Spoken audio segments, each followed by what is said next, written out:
নমস্কার, একটা নতুন ভিডিওতে সবাইকে জানিয়ে অনেক অনেক ভালোবাসা। তোমরা তো জানো আমার ভিডিও দিতে একটু লেট হচ্ছে। তোমরা যারা আমার ভিডিও দেখো তারা জানো একটা নতুন কাজের সঙ্গে আমি যুক্ত হয়েছি, যার ফলে ভিডিও দিতে লেট করছি। তো চলো, এটা ছিল সরস্বতী পুজোর ব্লগ।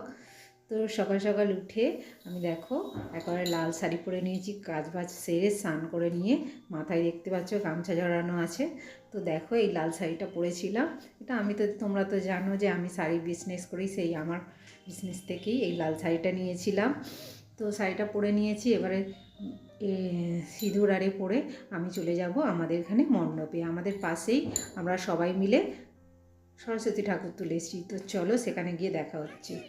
এই যে দেখো এখানে ঠাকুরমশাই চলে এসেছে, এখনও বাজে ওই 1:30টার মতো। তো চলো, ঠাকুরমশাই এখন পুজো শুরু করে দিয়েছে। তারপর তো অঞ্জলি দেওয়া হয়ে গেছে, আমরা চলে এলাম বাড়ি। এসে একটু রেস্ট এটা প্রথমে কি হচ্ছে করে লুচি তরকারি করে চলে এসেছিলাম আমার নতুন গ্রুপে, মানে যেখানে আমি কিছু নতুন শেখার চেষ্টা চলছে সেইখানেই চলে এসেছিলাম। সেখানে গিয়ে আগে বাজারপত্র দিয়ে শুরু হয়েছে, বাজার টাজার করে নিয়ে এসে এখানে এখন সব ফুলের এগুলো করা হচ্ছে। আর এখানে সব দুপুরে হবে খিচুড়ি, বাঁধাকপির তরকারি, চাটনি, পাঁপড় আর মিষ্টি। তো সেইটাই ব্যবস্থা চলছে, দেখতেই পাচ্ছ কোথায় এসেছি। তো এই যে সাজানো গোছানো কমপ্লিট হয়ে গেছে, দেখতেই পাচ্ছ। কেমন লাগছে অবশ্যই কমেন্ট করে জানিও। আর এখানে দেওয়া হচ্ছে আলপনা, এটা আমাদের ম্যামের মেয়ে। তারপর তো সবাই টায়ার্ড হয়ে পড়েছিল, যারা অঞ্জলি দেবে না বা বাড়ি থেকে দিয়ে এসেছে তারা এখন খেয়ে নিচ্ছে চা। আমিও যদিও অঞ্জলি দিয়েই গিয়েছিলাম। চা না, সরি, কফিটা করেছিল পূজা, খুবই সুন্দর। ওই পুরোটা নিয়ে এসে সুন্দর করে করে দিয়েছে। তো ওখানে ঠাকুরমশাই এসে গেছে, যোগাযাত হচ্ছে। তো চলো। আর এখানে তো সবাই যারা বাড়ি থেকে, এরা শাড়ি পরে আসেনি, কাজবাজ করতে হবে, তো এরা এখন খিচুড়ির সমস্ত কিছু রেডি করছে। আর আমরা ওইদিকে ঠাকুর পুজোর সমস্ত কিছু রেডি করছি। তো এখানে সাজানো গোছানো কমপ্লিট, মাকেও বসানো হয়ে গেছে। তো আমরা তো সবাই মিলে কিছু ফটো তুলে নিলাম, দেখো কেমন লাগছে আমাদের জানিও।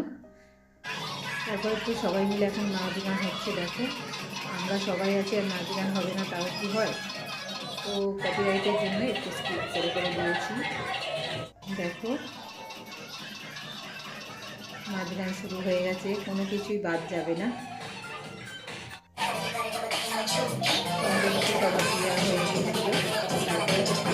চলেও গেছে, তার মধ্যে তোমাদের একটু করে দেখাই ঠাকুরমশাই আসার পর পুজোটা।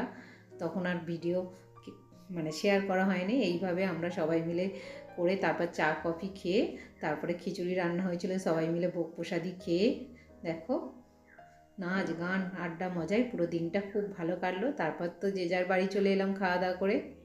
দেখো বাড়ি এসেই আমি রান্না বসিয়ে দিয়েছি, কারণ কাল হলো ষষ্ঠী, শীতল ষষ্ঠী, তার জন্য গোটা রান্না করে রাখতে হয়। আমাদের তো তরকারি করে রাখতে হয়, অনেকের অনেক রকম নিয়ম। তো চলো, রান্না মোটামুটি আমার প্রায় কমপ্লিট। তো চলো দেখা হচ্ছে কালকে। এটা হলো পরের দিন সকালের ভিডিও। দেখো সকালবেলা উঠেই আমি চলে এসেছি আমার গ্রুপে, কারণ আজকে তো রান্না নেই আর সবাইকে বলাই হয়েছিল এখানে এসে খাওয়া হবে। তো চলো কী কী আনা হয়েছে দেখো, গোটা রান্না সবাই সবার মতো করে নিয়ে চলে এসেছে। আমরা বলেইছিলাম এখানে এসে গোটা রান্না খাবো, সবাই মিলে যার যা হয়েছে সবাই নিয়ে আসবি। নতুন করে কিছু বন্ধু হয়েছে, তাদের সঙ্গে সময় কাটাচ্ছি আমি। দেখো সবাই মিলে অনেক অনেক খাবার নিয়ে এসেছিলো, সবাই মিলে মুড়ি খাবো, কেউ লুচি, কেউ ভাজা পিঠে, কেউ কি ভালো ভাত। এই দেখো তরকারি, বেগুন ভাজা, ডাল, ফুলকপির তরকারি। এটা ছিল গোটা সিদ্ধ, যেটা আমি প্রথমবার খেলাম, এটা আমাদের হয় না। তো অনেক রকমের, কেউ পুজোর ফল প্রসাদি, তো বিভিন্ন রকমের খাবার দাবার এনেছিল। তো চলো এবার সবাই মিলে খেয়ে নিই। আবার ওই যে হলুদ রঙের ওটা কি পোলাও ভাত নাকি, ওটাও এনেছিল একজন। তো সবাই মিলে সমস্ত কিছু এনে এখন সুন্দর করে খেতে বসে গেছি। সত্যি এই যে গোটা সিদ্ধ যেটা বললাম, এইটা নাকি ওদের হয় সিদ্ধ, এটাকে তেল নুন মাখিয়ে খেতে হয়। তো আমি এটা প্রথমবার খাবো, খেয়ে দেখি চলো কেমন হয়েছে। এটা শ্রেয়া এনেছিল, তো চলো খেয়ে দেখি। তার সাথে ছিল মুড়ি, বললাম তো মুড়ি, তারপর হচ্ছে লুচি, একজন ভাজা পিঠে এনেছিল। তো সব মিলে মিশিয়ে সবাই মিলে খুব মজা করে খেলাম। দেখো অনেক অনেক খাবার পুরো গ্রুপে সবাইকে দেওয়া হয়েছে, দিয়ে তারপর আমরা 6-7 জন একসাথে খাই, সবাই মিলে মুড়ি মাখা করে সবাই মিলে একসাথে খেয়ে নিলাম। খেয়ে নিয়ে এখানে পুজোও হয়ে গেছে, প্রণাম করে আমরা 3 বান্ধবী দেখতে পাচ্ছ চলে গেছি বাটায়। বাটাই এবছরে খুবই সুন্দর হয়েছে, তোমরা যারা যারা এসেছো তারা তো জানো, শূন্য থেকে পূর্ণ। সেটা কী থিম চলো তোমাদের গিয়ে দেখাই। এই যে দেখো চলে এসেছি অলমোস্ট বাটায়। বাটায় এখানে 4-5টা ঠাকুর হয়েছে, তো এটাই ছিল সবথেকে হায়েস্ট।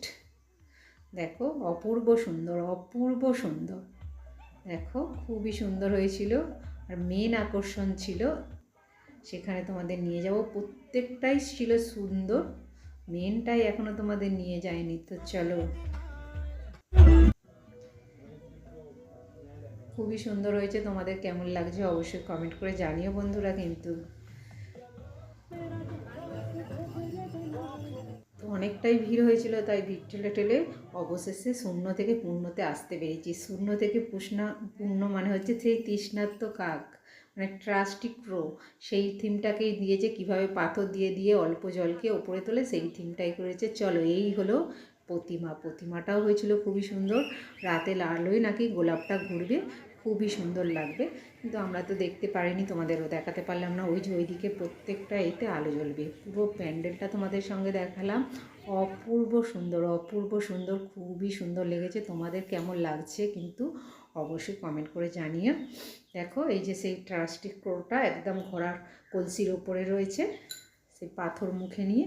এই হলো শূন্য থেকে পূর্ণ, এই হলো এবছরের বাটার থিম। দেখো এই যে পুরো জিনিসটা তোমাদের সুন্দর করে দেখালাম, কেমন লাগছে অবশ্যই কমেন্ট করে জানিও। আমাদের বাটানগরের থিম। তারপর তো দেখা হয়ে গেছে, আশেপাশে সমস্ত ঠাকুরগুলো দেখে আমরা যে যার বাড়ি চলে আসবো না, আমরা যাব আমাদের যোগা সেন্টারে, কারণ আমি তো যোগা করি তোমরা জানো। তো সেখানে চলে গেলাম,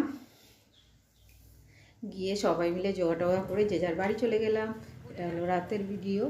তো বাড়ি এসে এটা হলো পরের দিন সকালের ভিডিও। এই যে দেখো আজকে হলো মায়ের নিরঞ্জন বিদায়বেলা, ঠাকুরমশাই এসে গেছে, পুজোও শুরু করে দিয়েছে। তো আমরা সবাই এখানে চলে এসেছি, মানে প্রতিটা দিন একটা করে নতুন করে কিছু জানা, নতুন করে ভালো লাগা, সব কিছুই এর মধ্যে মিশে আছে। আমরা সবাই মিলে খুবই আনন্দ করে এবছর সরস্বতী পুজোটা কাটালাম। তারপর তো সবাই যেহেতু ষষ্ঠী, তাই সবাই মিলে অঞ্জলিও দিয়ে নিল। তারপর এই যে রিচুয়ালটা, এটা আমি জানতাম না, এটা মেনলি বিহারি হিন্দুস্তানিদের। এই যে মাকে যাওয়ার সময় ওই যে হলুদ চাল একটা কাপড়ে করে সবাই মিলে 3 মুঠো করে দিচ্ছে, 5 মুঠো করে। এইটা নাকি মা নিয়ে গিয়ে মায়ের কোমরে বেঁধে দেওয়া হবে এই চালটা। মা নাকি সেখানে গিয়ে সবাইকে খিচুড়ি করে খাওয়াবে, এটা হলো ওনাদের রিচুয়াল। যাই হোক, আমরা সবাই করেছি, যেহেতু একটা নিয়ম, এটা সবাই মিলে করেছি। এমনকি আমাদের এই যে ম্যাম, কালো সোয়েটার পরে আছে, ম্যামও করেছেন। তো সবাই মিলে এই রিচুয়ালটা পালন করেছি। তারপর তো এখন মানে ঠাকুরকে নিচে নামানোর ওই যে সেইটা এখন ঠাকুরের কোমরে বেঁধে দিল, দেওয়ার পরেই মাকে এখন নামানো হবে। মনটা সবার খারাপ, 3 দিন বেশ আনন্দ মজা করে মাকে নিয়ে কাটালাম, খুবই ভালো লাগছে। খালি হচ্ছিল কবে কী করবো, কী গুছাবো, কীভাবে সাজাবো। তো এইভাবেই পুরো 3টে দিন আমাদের কেটে গেল। তো মাকে নামানো হয়ে গেছে, এবার মায়ের চলবে বরণ, আর সেইটা দেখো ভালো করে বেঁধে দেওয়া হচ্ছে মায়ের কোমরে। নতুন করে কিছু শেখা, কিছু জানা। তারপরে তো মায়ের এখন বরণ চলছে, অর্পিতা বরণ করছিল খুবই সুন্দর করে। তারপরে তো মায়ের কাছে সবাই মিলে ওই যে কনেকাঞ্জলি দিয়ে দিচ্ছে। আর 2টো ঠাকুর কেন বলো তো বন্ধুরা, কারণ ওপরে যাদের এতে থাকি তাদের ওনাদেরও ঠাকুরটা নিয়ে আসা হয়েছিল। তারপর সবাই মিলে একটু আবির মেখে ফটো তুলে নিয়েছি। এখন মাকে নিরঞ্জন যাবে। মা কিসে নিরঞ্জন হবে জানো বন্ধুরা? এই যে বাইকে করে মাকে বিদায় জানানো হচ্ছে। মাকে বাইকে করে মানে স্কুটিতে করে নিয়ে যাচ্ছে, 2টো ঠাকুরকে অর্পিতা দুদিকে নিয়ে আর চলেছে। মা তো চলে গেল, মনটাও খারাপ হয়ে যাচ্ছে। সবাই মিলে কিছু জন সাইকেলে করেও গেছে, কারণ নদীটা অনেকটাই দূরে, তাই আমরা গেলাম না সবাই। এই যে দেখো এখন আছে সিদ্ধি, মুড়ি, তরকারি, বোঁদে, সবাই মিলে খাওয়া হবে। আর সিদ্ধি বোঁদে খেয়ে দেখো আমাদের আনন্দ মজাটা। তো সবাই মিলে সারাটা দিন এইভাবেই কাটালাম, খুবই সুন্দর একটা দিন কাটালাম। কেমন লাগলো তোমাদের বন্ধুরা অবশ্যই কমেন্ট করে জানিয়ে। এবছরের সরস্বতী পুজোটা আমার স্মৃতির খাতায় নতুন দুটো পাতা যুক্ত হলো। তো দেখা হবে নেক্সট ব্লগে। Tata, bye bye.